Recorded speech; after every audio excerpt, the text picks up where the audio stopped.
ભાગ્ય રૂડા તો શ્રેષ્ઠ મળે ભાવિની રે, એમાં કિંમત વધે છે તમામની રે, ભાગ્ય રૂડા તો શ્રેષ્ઠ મળે ભાવિની રે.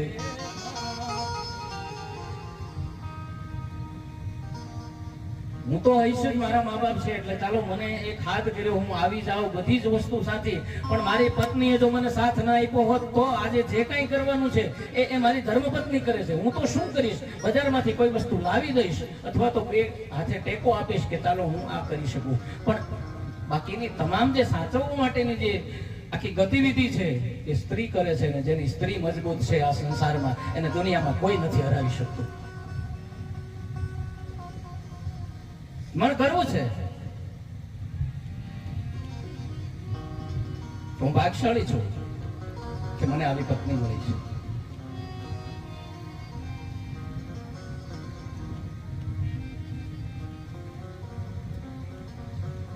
એટલે પેલી ફરજ આપણી કથા મૂળ એ છે કે ફરજ ન ચૂકવી.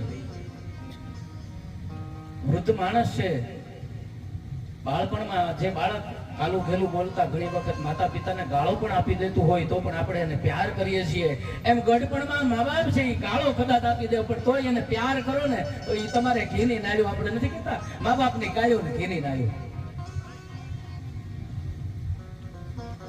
એ મા બાપ આપણા માટે શું શું નથી કરતા વિચાર તો કરો.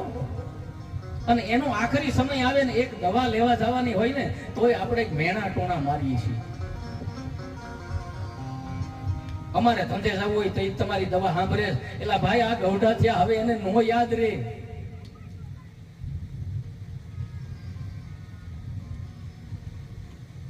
જે બાપને એક ગંજી લેવાની તેવડ ન હોય, બાપ આઠમના મેળામાં લઈ જાય, છોકરો માગે એ રમકડું લઈ દે, પોતે પગમાં ચંપલ નો પહેર્યા હોય બાપે છતાં છોકરાને રમકડું લઈ દે, અને ઈ છોકરો મોટો થાય ને બાપને ખાલી એક બીપી ની દવા લેવા જવાનું હોય તો છોકરો એમ કે અટાણે મારી પાસે ટાઈમ નથી. ત્યારે બાપને તકલીફ થાય કે આના માટે તેને મોટો કર્યો છું. અને આ બધું છે ને ભાઈ,